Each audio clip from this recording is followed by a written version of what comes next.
Welcome back to the How to Do It Christmas Marathon Spectacular Extraordinaire with the Rockettes and strippers and, well, me, Nash, and Mark. Not really the Rockettes or strippers. No one wants to see us take off our clothes. No one wants to see that. All right, so we're going to be taking questions from Twitter and from the chat room. So if you have a question right now, excuse me, go ahead, post it. Actually, probably post it to Twitter is probably going to be better because I'll see it. But post it in the chat room too. Post it to me. Don't bother spamming Nash's Twitter. Or you can if you want to. I mean, you know. Don't. I'm just trying to be nice about it. So we have an interesting question from Mr. Crow. Does it matter if you place your computer on the floor or on a table? Yes and no. Yeah. If you have a hardwood floor, not so much. If you have carpeting, very much so. Carpeting leads to quite a bit of static electricity. And dust. And dust, and computers tend to attract both. And it tends to be bad. Both of them tend to harm computers. So yes, it matters. You generally want to keep your computer above the floor in some manner, even if it's just a little bit above the floor for air circulation purposes. But for the most part, I would say just get like a little platform for your computer, just something small. Yeah, you say for air circulation purposes, but here's another thing to keep in mind. Keeping it lower to the floor, hot air in your house rises. So the cooler area in your house, if you're concerned about the heat and temperature of your computer, the cooler area of the house is nearer to the floor. But then again, you got to worry about the carpet. You do have to worry about get a piece of wood. Yeah, you get a piece of wood too. That'll work fine.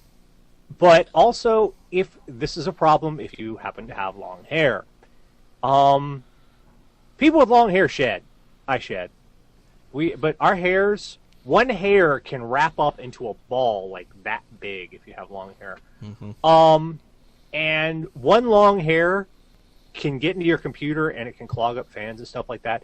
So that's another consideration. You might want to put it up off the floor because fans, if you have a good circulation system, will suck in everything. Here's an interesting question from Dennis the Dutchie. I'm building a simple transformer. I already built the 220 to 16 AC adapter, and now I'm done with I'm almost done with the DC conversion. That's simple. But the amount of power it'll be needing, it's going to give off a lot of heat. What kind of box do you recommend I put it in? Ooh. That's an interesting question, and here's the problem. If you're talking about heat, probably the last thing you want to put it in is plastic. However, you're dealing directly with electricity, so I can't recommend aluminum. So what you're probably going to need you never put a transformer in a plastic case. Well, yeah. Never. No, yeah, that's true. Most transformers do have a metal housing. Well, I thought they had metal housing for RF. Well, yeah, for RF, but they also act as heat sinks. Okay, so probably an aluminum or some sort of metal. If you insulate it properly when you put it inside, and if you're building your own transformer, be very fucking careful. Oh my god! Because I've worked with transformers when building tube amplifiers. Be very freaking careful. The voltage coming out of a transformer is insane. You can kill yourself like that if you are not careful. I've given myself small shocks. Yeah. And when I say small, I mean I considered stopping coffee because nothing wakes you up faster than getting voltage through you. Unless it knocks you down. I've learned my lesson with voltages. My father installed our pool by himself. He didn't get a contractor to do it, and he also had to run. Which, by the way, he did a fantastic job of this. But he also had to run power to the garage outside. He didn't properly ground it, and at the very young age when that pool was installed, I got 220 volts right through my fucking body. And now you know why he does the show. Now you know why I don't do my own electrical work. I'm scared to death of that stuff, man. Explains so much about you, man. Dude, I've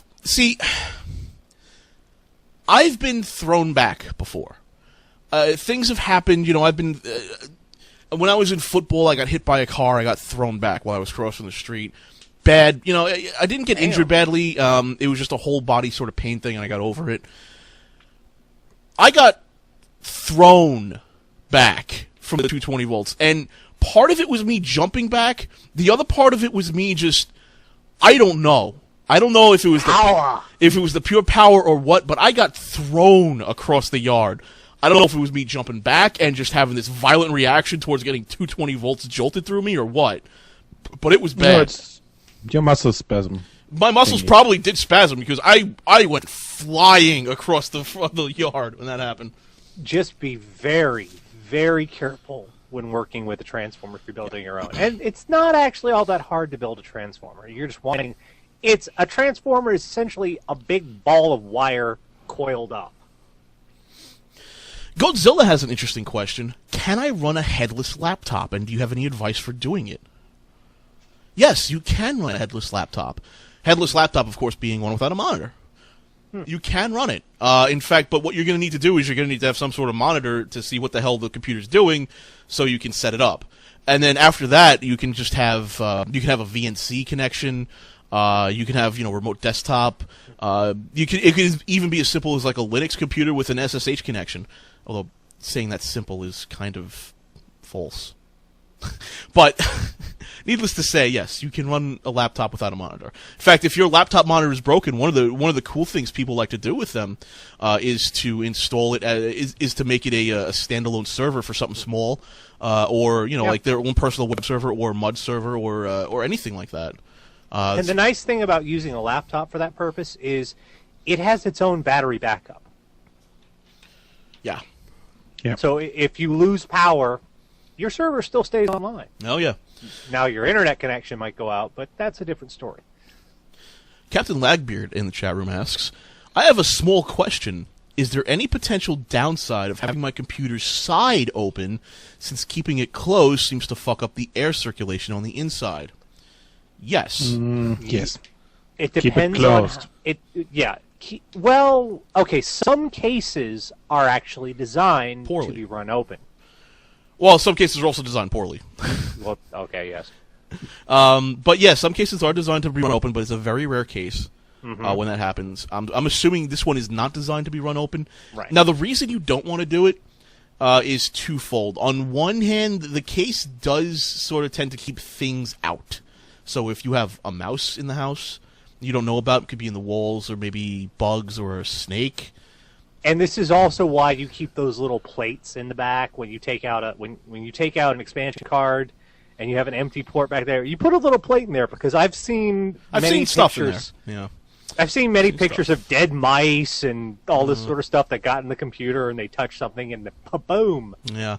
The other reason, of course, is the case is a barrier against, say, liquids. It's also a barrier against you doing something stupid like sticking your hand in there and accidentally touching lead or a capacitor. Or your foot. Or your foot. You could lose a toe with some of these the speeds of these fans, so you don't want to do that. And while we're on the subject of, we're talking about cases and stuff and proper placement, don't smoke around your computer. Please don't. Oh, for the love of God, please don't. Do you know how disgusting it is opening up a computer case and seeing that? Yeah. It's not a matter of, you want to smoke, that's your choice. Go ahead. We don't like the smoking, but go ahead and smoke if you... But That's fine.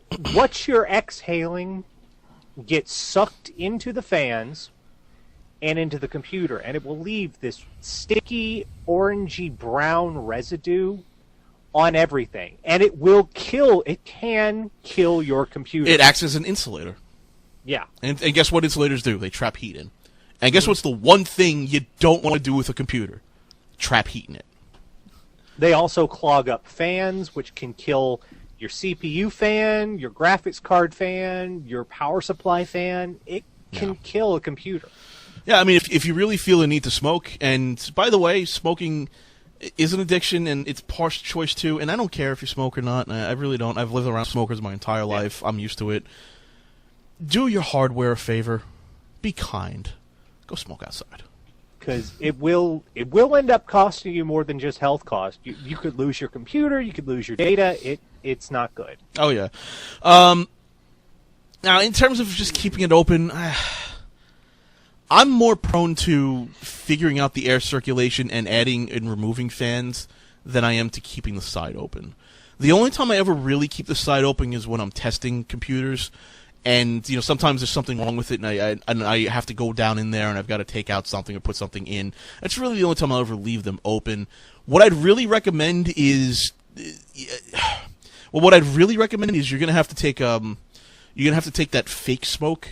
And you're gonna have to see if you can get a clear side or get a clear side installed in your computer, and take that fake smoke. You can see how the air is circulating from the entrance to the exit, and then you can improve the air circulation. At Halloween, I've seen the foggers they have now. They're like the $10. foggers. Yeah, there we go. It's like 10. You get it for like $10, and it's this water, kind of like an e-cig. It's water vapor. It's not going to ruin your system. Don't worry about it. Not the quantities you're putting in there, but just a slight bit through, and you can see how the airflow is running through your system. CO2 vapor is the best one for that. CO2 vapor. Yeah, that's what. Thank you. That's what I'm talking about. Not the fake smoke. Yeah. Fake smoke is not CO2 vapor. Yeah. Best if you don't have a clear side, just get some plastic wrap. Looks really nice.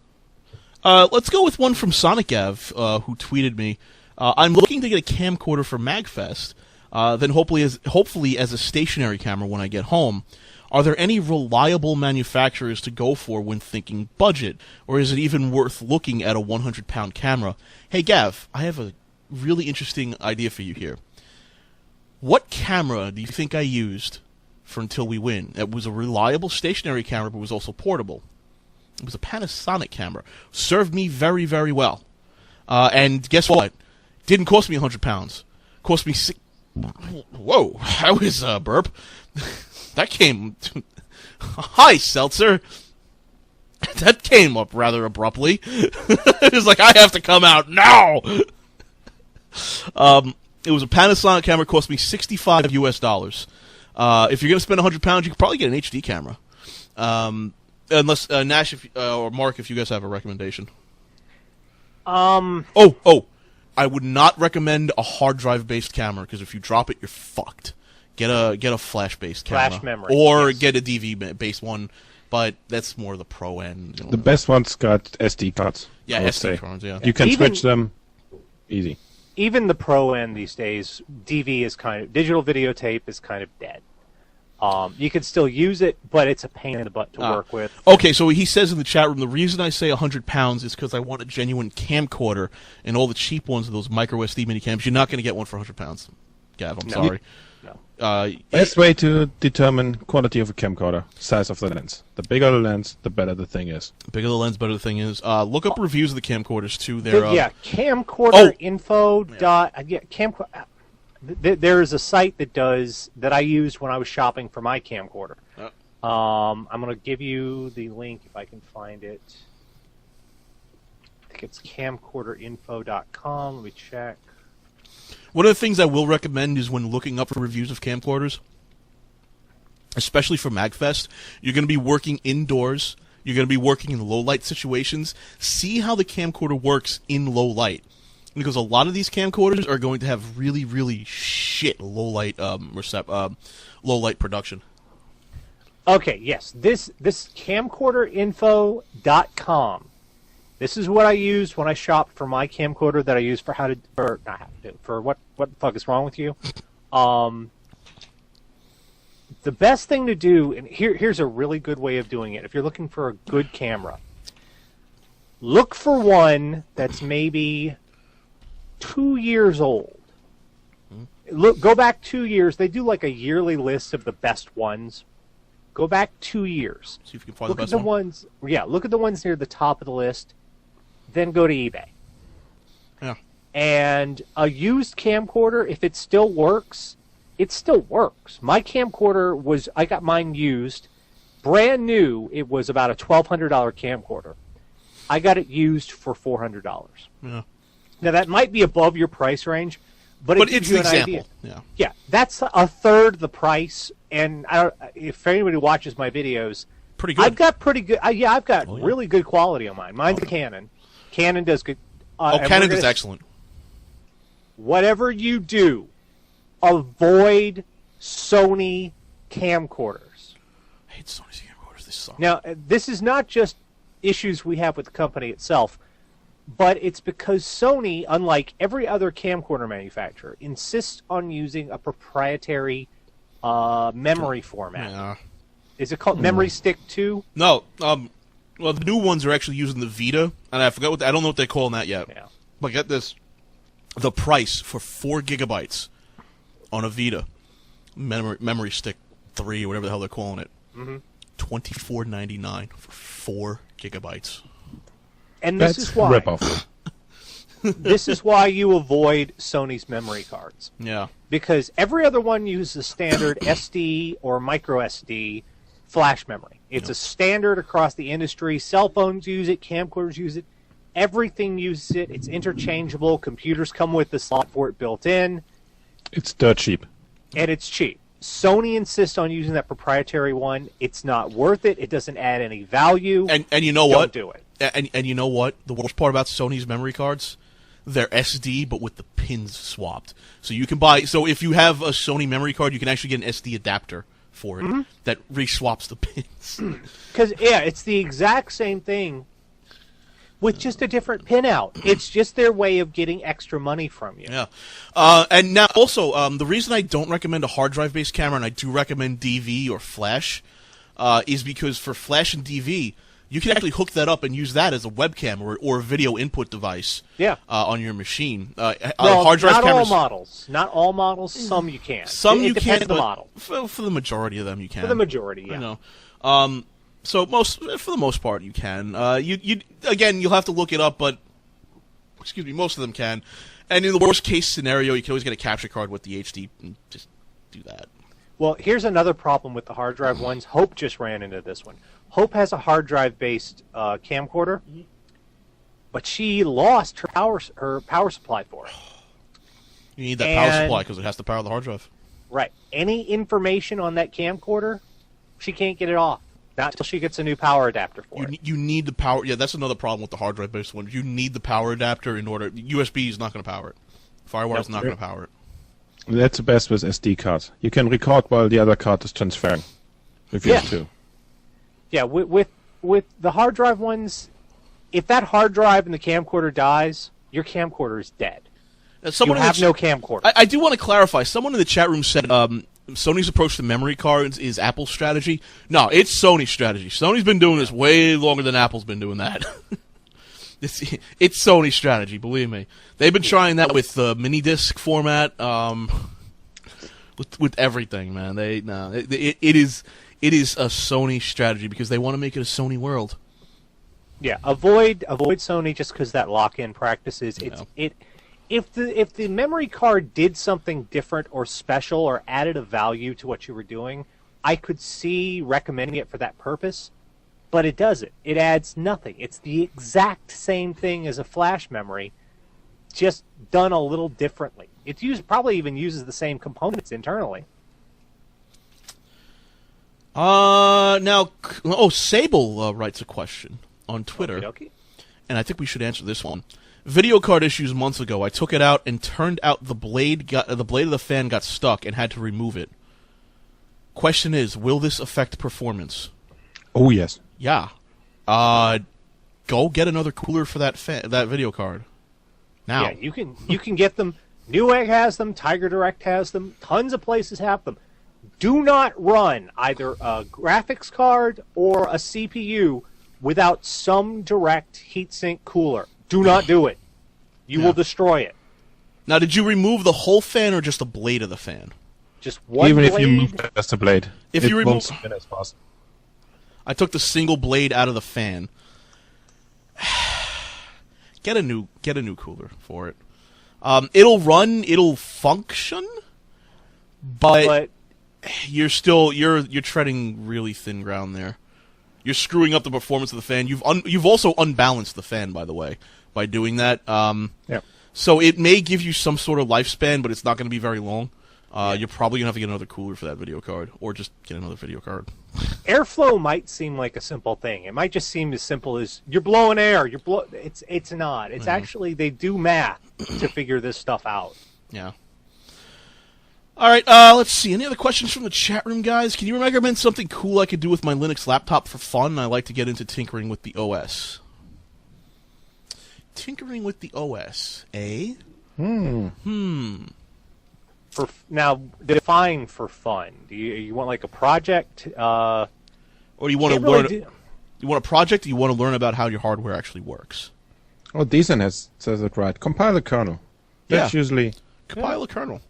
Compile a custom kernel with some with a custom module or two. Try that.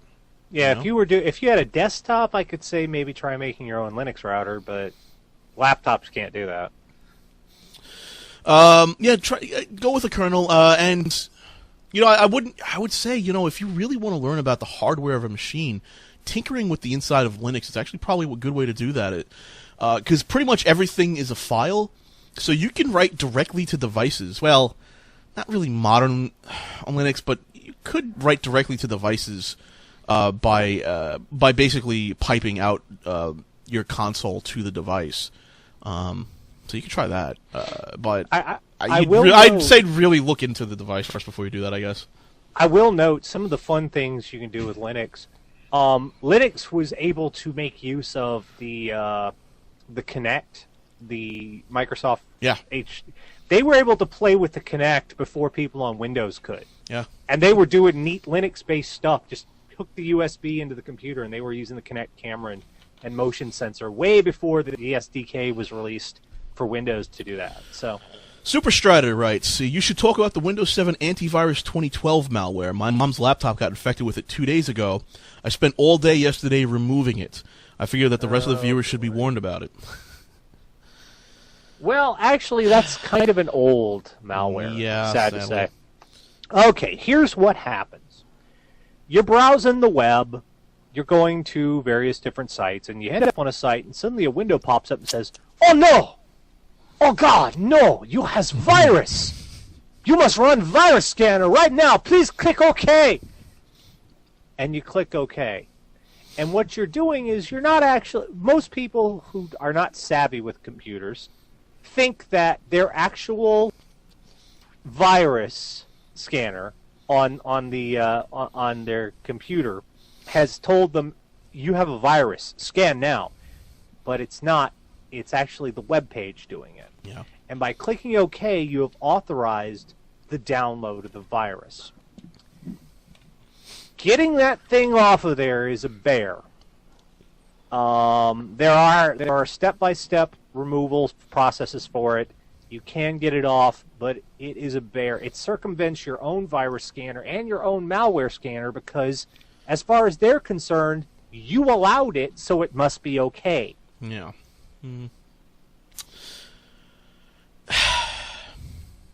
Well, when you get malware, at least the good thing is you get to learn about safe mode.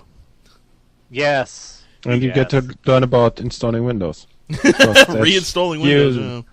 Here, if learn, Zen, I think in the channel, posted a list from Lavasoft's website. Lavasoft makes Malwarebytes, which is a really good malware software. There is a, if you go to, the link's in the site. Go to Lavasoft's website, you'll be able to find it. It's a link to screenshots of what fake antiviruses look like.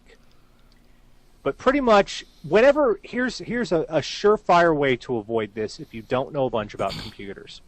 If that ever pops up, go down to your taskbar next to the clock, find the icon for your antivirus, double-click on it. Mm-hmm. If that has not given you any errors or any warnings, if that hasn't said anything, you're fine. That's a scam. You also need to know, if you do accidentally install these things, you really need to look up what they are, the specific EXE version, because certain versions have rootkits, and if you've got a rootkit installed, you cannot remove it. You need to wipe and reinstall everything. Format the drive. You're done. You are effectively done at that point. Because essentially you have to use the nuclear option in that case. You have no choice. Nuke it for morbid. It's the only way to be sure. And if you get very strict in what you keep. And honestly, if you have a virus, probably If it's a virus and not just malware, probably nuking it from orbit's the safest thing to do too. Yeah. Malware is. I hate saying it. Malware's not quite as bad as a virus. It's still bad for you. It's getting there.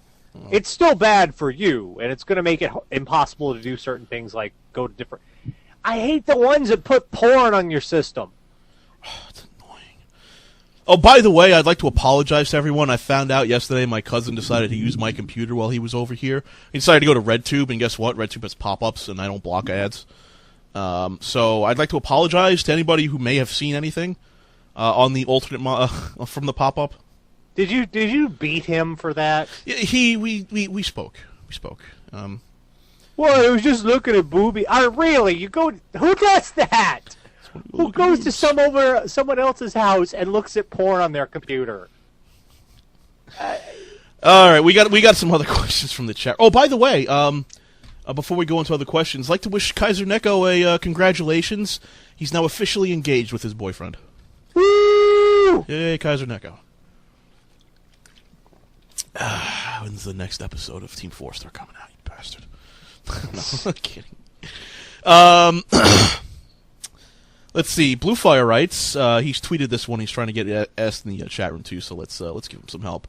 I've been needing a new desktop for a while, but I don't have the time, resources, patience, or probably knowledge. Or maybe he does have the knowledge. I don't know. I shouldn't insult him. To build my own. Any affordable yet reliable recommendations for a computer that's mainly going to be used for programming? Oh, for programming. Bluefire. I just helped Nick out with this one. He bought an HP computer for less than $1,000. Comes with a decent video card. It comes with the 6700 series of Radeon, 8 gigabytes of RAM, 1 terabyte hard drive, a 24-inch monitor, and with shipping and taxes, it came out to like $1,000 or so. It's a pretty decent system. It was also a quad-core Intel 3.3 gigahertz. I forgot exactly which model it was. But, you know, that's not bad, $1,000 for that. Yeah, but honestly, when you say you don't have the time or the knowledge, it takes about an hour, maybe two, to put your computer together. Yeah. And we've talked about it. There are so many step-by-step videos on the internet. Newegg has a ton of them. YouTube, just search for how to assemble a computer. There's so many. It's not hard to do at all, and you can end up saving yourself $200, $300, $400 by assembling one yourself for 2 hours work. It's not a difficult thing to do. It's also a good learning experience too. But again, if you don't want to do it, I could say HP's probably decent. Alienware is kind of overpriced. Dell is okay. You could also search for just search for desktop computers online and find independent shops that actually put these computers together that aren't Dell or HP pre-builts. Yeah. So you could do that too, and you could customize all of them. It's not bad. It's not a bad option. Falcon Northwest makes excellent computers, though pricey as hell.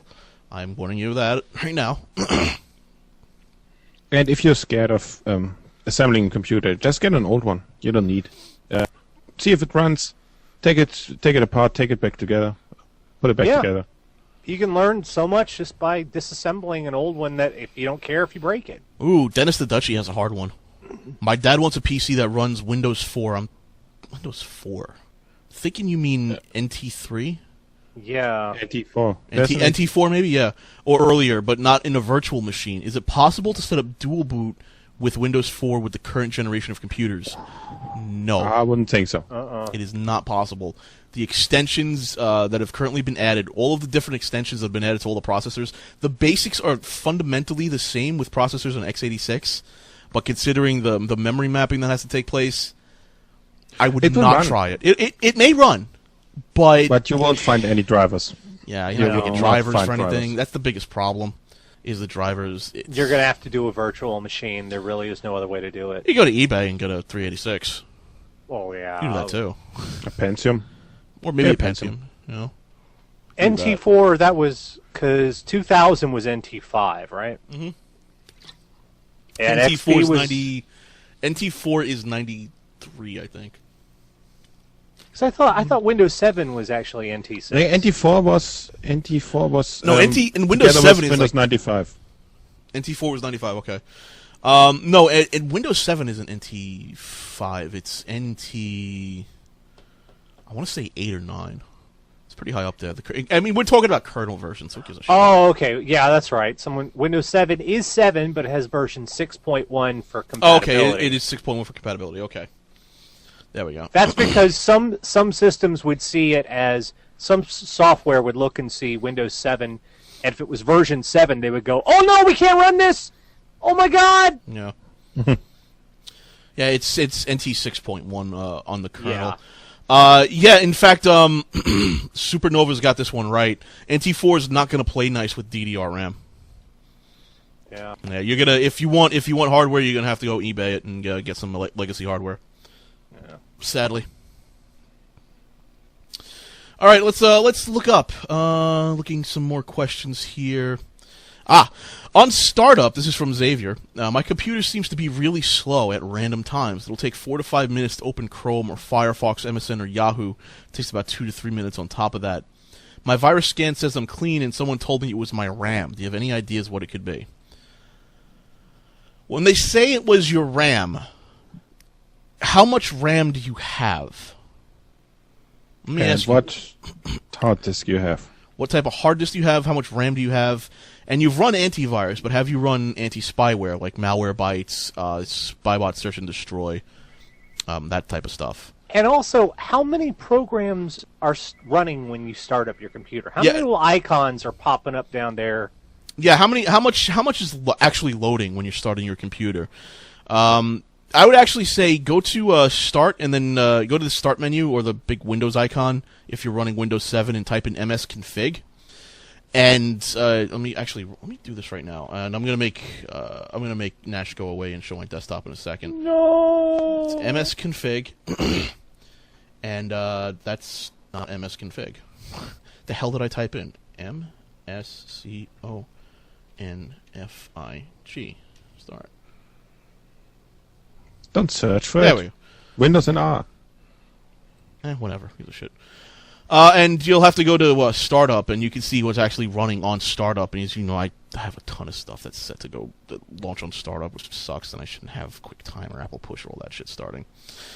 And you can see that you may have just a shit ton of stuff starting, and you can stop unnecessary stuff. Most of it's unnecessary, and most of the stuff that's necessary will start automatically anyway.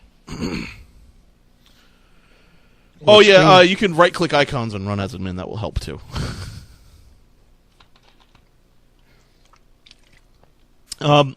Now, in terms of if he's saying it's your RAM, are you running like 1 gigabyte of RAM? Because on startup, your hard drive probably shouldn't be thrashing all that much. Yeah, he said it's 4. 4 gigabytes of RAM. That should be fine. I would say that you've got a lot of shit starting up in the beginning, and you need to remove some of it.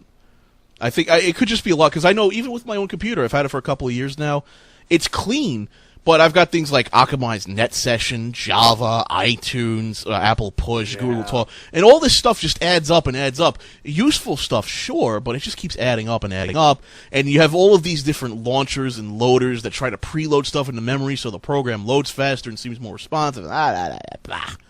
Bah, you don't need it. You don't need any of it, I say. You know what? When you go to the Startup tab in msconfig, uncheck all of it. You don't need a damn thing, and anything you do need will start up automatically anyway. Yeah. It's still slow, and I have 4 gigs. PC is a year old. PC's a year old, 4 gigs of RAM. And it's not doing startup if you just tried it now. And if you just tried it now and it's still slow, I would say... All right, well, I'd say give Malwarebytes and Spybot Search and Destroy a shot. See if they come up with anything. Maybe something screwed up in the background.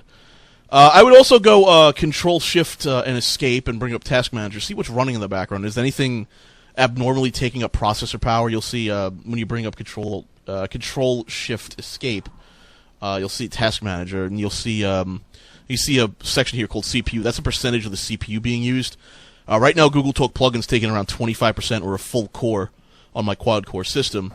to do this with Nash and Mark. See if anything's running there.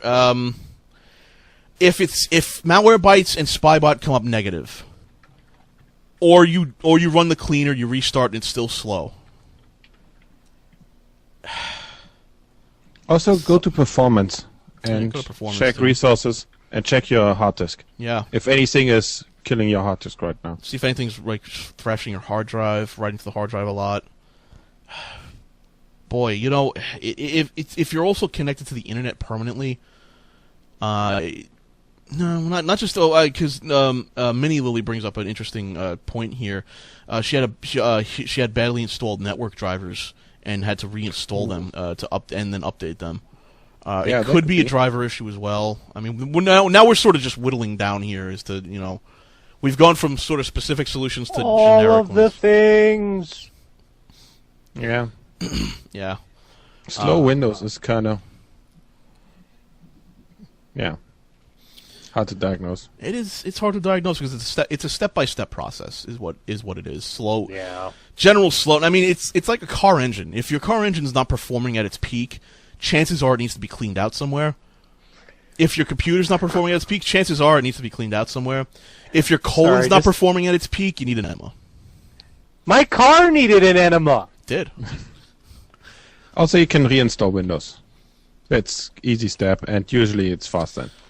Yeah, if worse comes to worse, reinstall Windows, and if it's still slow, I'd say it's a hardware issue.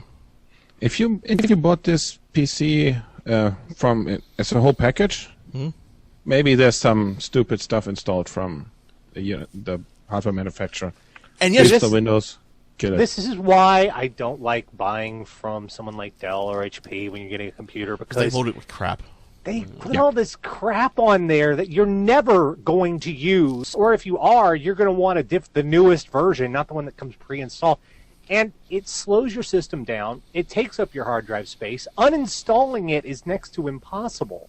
Well, I had a similar issue with an older computer where it was slowing down unexpectedly. I had no idea what was going on.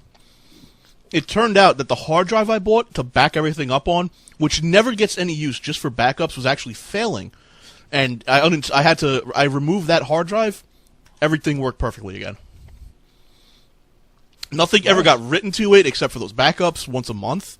Nothing was ever read from it. But it was failing, and once I removed it from the chain, it was fine. So, I don't know. It could be a lot of things. That's the problem. Yeah, Clean Windows Install will show you if it's hardware or software. So I'm going to say, Buddy, gun to my head, I'm going to say, go through your startup programs, and then go through Malwarebytes and Spybot Search and Destroy, CC Cleaner, that sort of stuff. Gun to my head, I say that'll fix it. Yeah, it can also be a DVD drive. My DVD drive usually slows my PC right Oh, Windows is not genuine. That's the problem. That might be the problem. No. What did you do? Windows is not genuine. Hey, just so you know, security researchers recently found pirated copies of Windows, cracked pirated copies of Windows that were posted to the Pirate Bay and Demonoid. Came with rootkits and backdoors pre-installed. That's bad. See, here's what they do. You go to one of these sites and you go, hey, look, a free operating system. Awesome. But they're not doing it out of the goodness of their hearts. They're doing it to get a botnet. Yeah, they put these rootkits and things on there so that when you install this operating system, without you even knowing it, your computer becomes part of the low-orbit ion cannon, and you help DDoS sites without ever knowing it. If you cannot afford Windows, and I know it's expensive, it's ridiculously expensive. If you absolutely cannot afford it, but you have to run your computer, get Linux. Yeah. Get Ubuntu. It's a simple install for most systems. Get Ubuntu. Do not run a pirated copy of Windows because you are endangering your system. You're enabling DDoSes. I mean, heck, they've noted most of these bot systems come out of China because most people in China just pirate the OS. Yeah. Now I don't blame you, Xavier. But what I am saying is that you're probably going to want to go out and put down the $150 for the Windows Pro 7 version. Yeah. You know, I'm sorry, that's Windows like 69 right now for a student and a home family student. Yeah. I'm not sure why he didn't give me his version. The guy who made this PC for me put Windows 7 on it. It's not genuine. Sadly, sometimes the guys who make these PCs, they are buying equipment that fell off the back of the truck, so to speak, and they are getting software through illicit means. Sometimes that happens. So, I mean, I don't know what to tell you. Sorry. It's not that the computer's not going to perform well for you. It's just that I think a lot of your problems could probably be traced back to this illegal version of not illegal, illicit version of Windows 7. And I know people are going, no, they don't. They don't put it on there. The pirates are our friends. I have personally seen there was a pirate version of Windows XP that was called the Windows XP Black Edition back in the day. Yeah. And I saw it installed on somebody's machine. And I also saw about several dozen seemingly empty folders. And if you went into one folder, it would open into a few more folders. And you follow all those down. And there was just all these random folders, and you follow them all the way down. You found files shouldn't be on your freaking computer. Mm-hmm. They do that to hide it, and like, well, these are just folders. People give up looking for it. Yeah.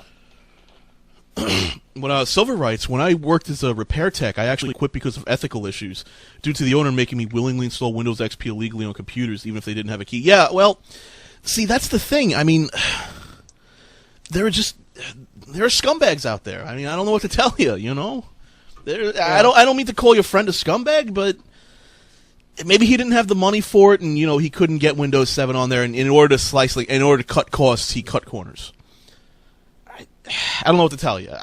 It's not any ethical. All right, I want to make this right clear. We don't have any ethical issues with the pirating of the software. Honestly, I'm just trying to tell you that it's not an ethics issue. It's just that I think that's the problem. Yeah, it's bad for your computer, and it could potentially endanger your data, your financial information. You're contributing to botnets, which contributes to DDoS, which are a pain in the ass for some of us. And there's also a reason why your antivirus would come back negative on an illicit copy. It's because they've already got rootkits installed, and they can mask whatever they want to mask.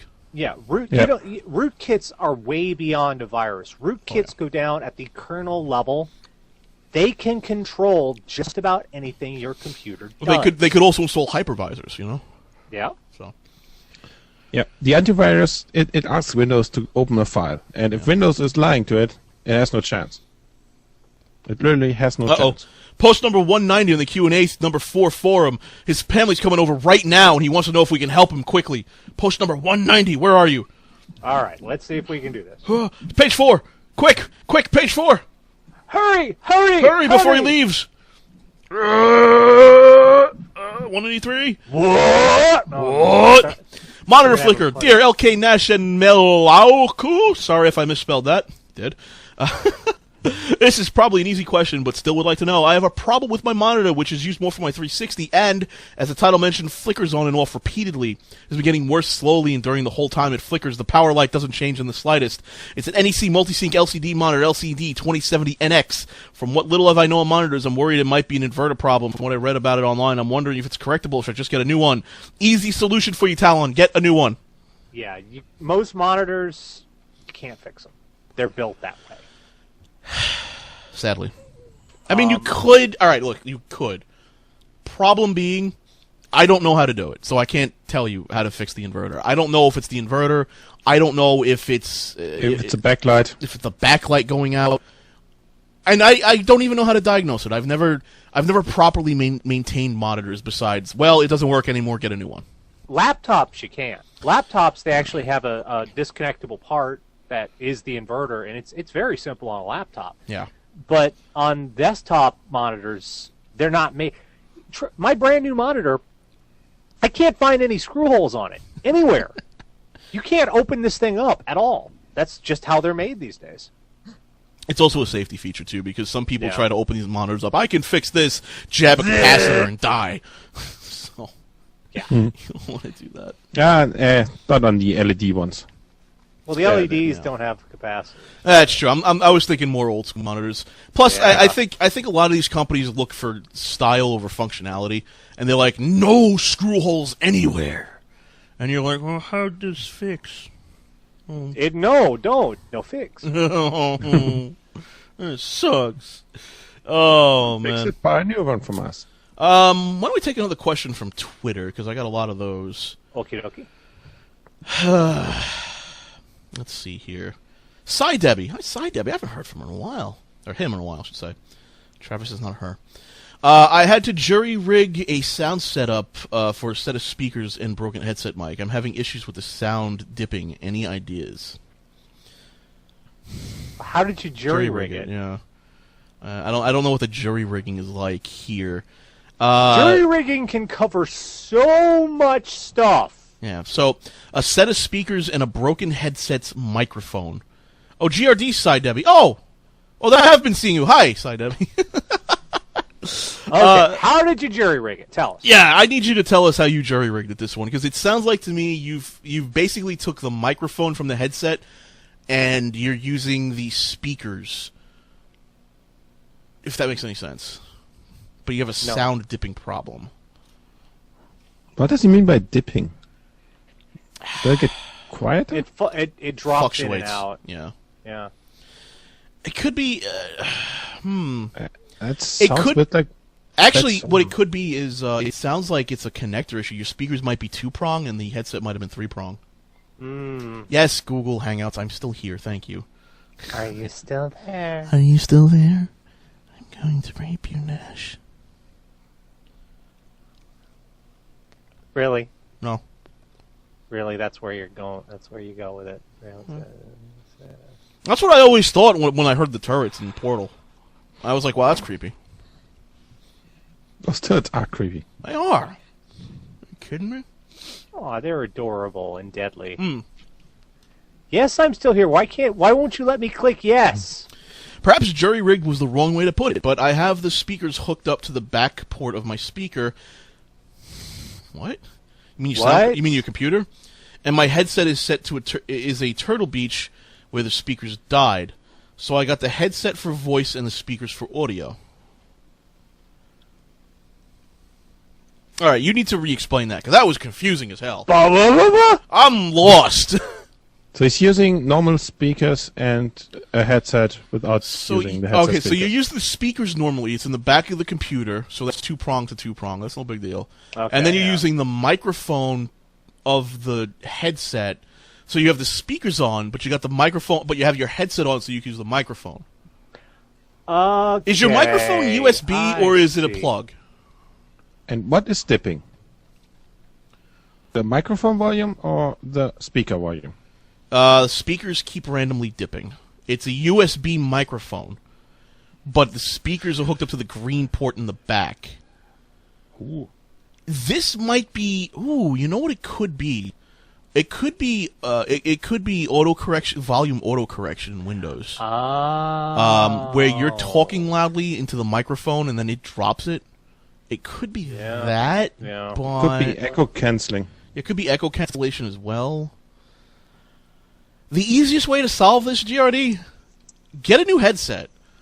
I think that'll really solve a lot of the problems here. Because essentially what you're trying to do right now is use 2 different audio devices at the same time. And that's not Windows good. doesn't like that. Windows doesn't play that way. Windows is kind of retarded when it comes to that. Well, I should say Windows 7 doesn't like that. I intend to do that, but money's a bit tight. Yeah, I don't Yeah. have... See, that's the problem. I don't really have a solution because you are on Windows 7. And Windows 7 tends to be a mite bit finicky when it comes to audio solutions. Thanks, RIAA. And it's That's and an in fact understatement. it's almost all entirely due to the recording industry. Almost all of the headaches you have nowadays on Windows 7 because of audio is because of the recording industry. Almost all of them.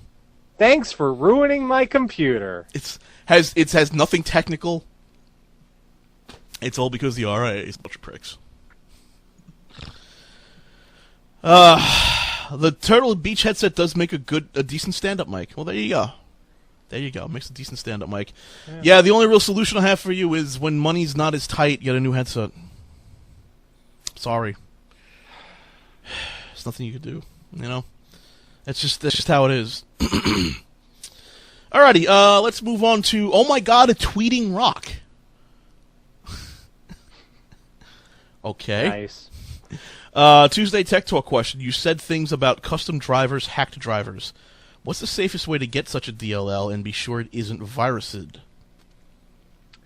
Well, there are some reputable sites of people who get together and do that sort of thing. Do you have any good recommendations? Because I know, what was it? There was one that was just for video cards. Yeah. It was 3D something or other. I forgot. I'd have to look it up. I Yeah, completely forgot. Omega Driver, thank Thank you, Omega Driver. And Guru 3T, that's another good place. You also have to realize that a lot of these guys will release the source code to these drivers. Right. And you can check it out for yourself. Although if you don't read code, it's completely useless to you. Yeah. But for the most part, you know, these drivers are...